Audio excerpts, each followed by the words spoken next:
I have been invited by the Secretary General of the United Nations, Mr. Ban Ki-moon, to join him for his trip to send a very strong message of support to Timor-Leste, of its transition, of its nation building, of its quest for peace, for reconciliation, for sustainable development. It's, I think, a historic event. For the first time ever, a Secretary General of the United Nations is putting on the global political agenda education.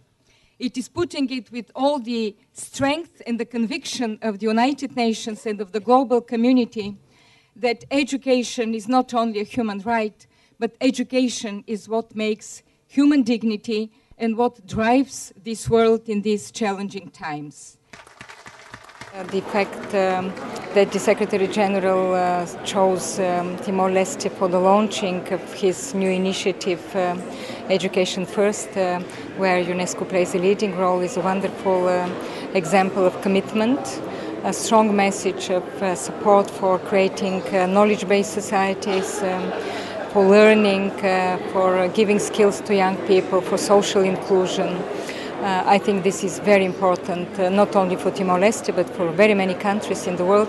In this particular case, of course, we speak of a fragile country, but country committed to advance. Education plays a crucial role, I believe, in any country, but in this particular case for Timor-Leste, because challenges are quite substantial.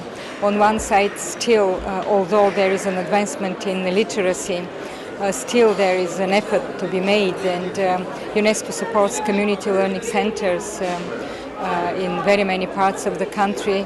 We want to not only give literacy, but to give some basic knowledge about sustainability, about human rights, about cultural diversity, how important it is reconciliation, the process of reconciliation.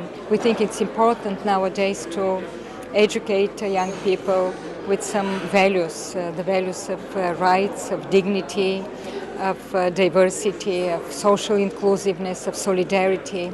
It's important that these people who are living in the open democratic societies feel themselves to be citizens.